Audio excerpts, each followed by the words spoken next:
Today we're going to talk a little bit about taking up space in your dating life. I'm Kelsey Toney, and this is Space Not Taken. Today we're going to talk a little bit about romantic relationships. Now, not everybody wants a romantic relationship, but this particular episode is for the people who do.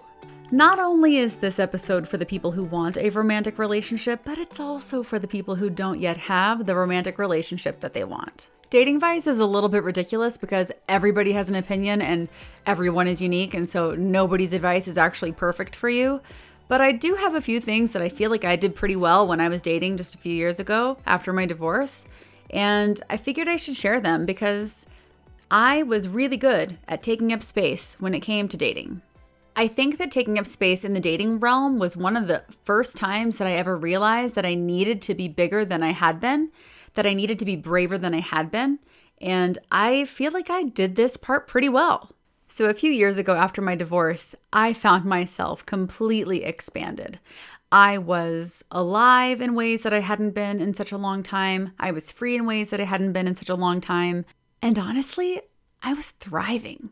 I was heavily involved in therapy and working on myself, and I did so much introspection. I was writing in my journal at least once a day, often twice. I was thinking very intentionally about the kind of partner that I would want in the future if I were to ever have a partner again. And when the day came that I was ready to date, I was very, very ready to date. I feel very lucky because I knew when I started to date that I was entering the dating field as a very whole, very complete, very happy person. And the relationship that I'd been in before was very, very limiting.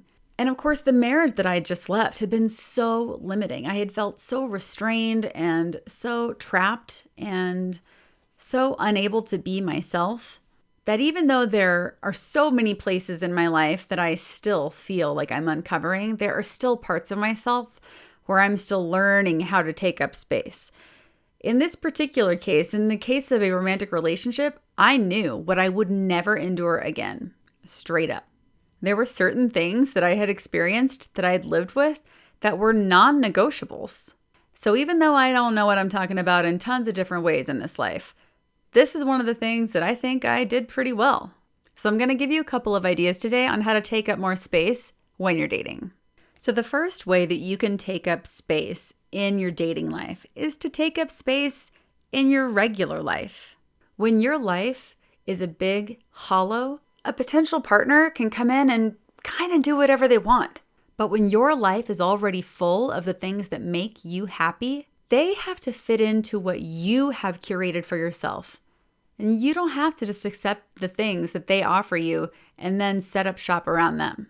So what does this look like for you? Maybe it looks like taking classes. Maybe it looks like being involved in charitable organizations, volunteering your time, yoga classes, or taking painting lessons. It could be having a Sunday brunch date with the girls that doesn't get broken, or having a certain night of the week that you watch a certain show with your friends and that doesn't change. So I'm not trying to say that you need to be overly rigid. I'm just saying that when your life is already full, a person isn't coming in and satisfying every need that you have. It can be pretty difficult to resist the sitting on the couch, drinking a glass of wine, watching reality TV, and waiting for somebody to show up and make you happy. But I think it's worth it to redouble those efforts and try to find things that you love that are just for you. Again, I know that it sounds like a cliche, but it is so satisfying to find a partner that you want to spend time with and be able to say, you know what?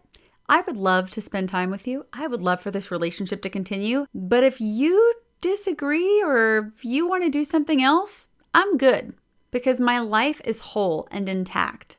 I have a full, happy life whether or not you're here. Now, if you've been in the dating pool for a while and your spirits are low, double down. Loneliness, again, is a very real thing. And once it sets in, it can be really, really difficult to get rid of it. Tell your friends that you need them. Find people to go to that yoga class with you. Find people to go to that pole or burlesque class with you. You have friends, they love you, they care about you, they want to help you. So the second suggestion I have for taking up more space in your dating life is a little bit devious. I am not saying you need to go raining on everybody's parade, but I'm saying that if the opportunity arises for you to demonstrate that you're maybe a little bit better than that person at a thing that they think that they're pretty good at, do it and see how they respond. Now, the names, circumstances, and details of this example have been changed to protect the innocent.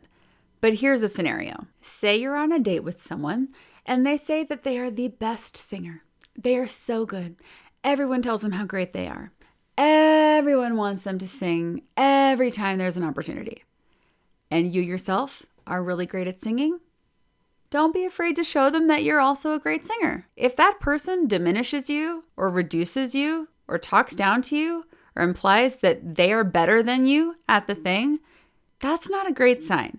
You're allowed to be awesome at a thing, even if the person sitting right next to you is also great at that thing. You're allowed to be better at a thing than somebody else. You do not need to apologize for being great at something. And if the person that you're on a date with can't deal with the fact that you're talented or that you have a gift or that you have experience or that you have reached a certain level of success in a thing, then they're not your person. Do not forget that you are allowed to be excellent.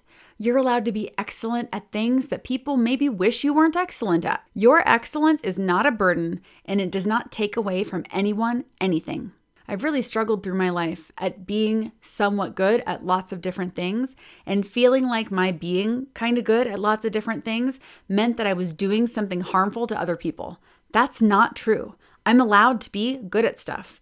It does not mean that I've stolen something to be good at stuff. So if you're going to go on a date with somebody and they want to talk about being good at something, you should be able to do the same. Watch their egos, watch their responses, and make sure that they are giving you the space that you deserve in your life. You're allowed to be big. You're allowed to be talented. You're allowed to be great. Okay, so this last tip is a little bit of a hard pill to swallow. So I'm going to ask you to bear with me and be strong. Settling for less at the beginning usually means settling for less until the end. In my experience, people don't realize how important it is to be compatible with their partner until it's way too late. I know that there are some very successful relationships that are built on the idea that opposites attract, but that is not my truth, and it's not the truth in a lot of the best relationships that I know. When you're kind of at the beginning phase and you're going on a bunch of first dates and everything feels really good all the time with potential partners, it can be because the big stuff is a good match, because the big stuff's kind of always a good match. Again, with a metaphor, I like to think about it like boulders and pebbles. The things that make a relationship really stick is the small stuff, not the boulders, but the pebbles. Are you into sharing an entree at dinner time, or are you absolutely opposed? This is a very small thing, but it can make a big difference. Do you think that lyrics are everything and the person you're on a date with doesn't really care about music that much? At the beginning, that might not seem like a very big deal, but in the end, small disagreements, micro frictions can create tears that are not repairable. And you're doing yourself a disservice by allowing people who you just have the big stuff in common with to feel like they're in that inner circle of the relationship before they really earn their place there. You deserve to have a partnership with someone who you are highly compatible with.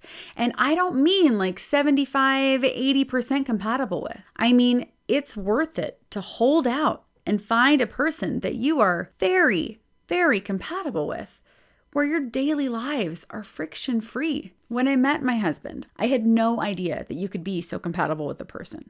But what I have found is that our daily life doesn't really have friction. We don't fight about little stuff. We don't bicker every day. We don't argue about what to put on the pizza or what show to turn on while we're folding laundry. We don't even argue about how long we procrastinate on folding the laundry. Can you tell that I've got laundry on the mind? I do. Laundry mountain currently in our room is like 8 piles tall, but that's a story for a different time. You deserve a partnership that is a real match, and that means you can't just settle for a partnership where the stuff on the surface is a fit.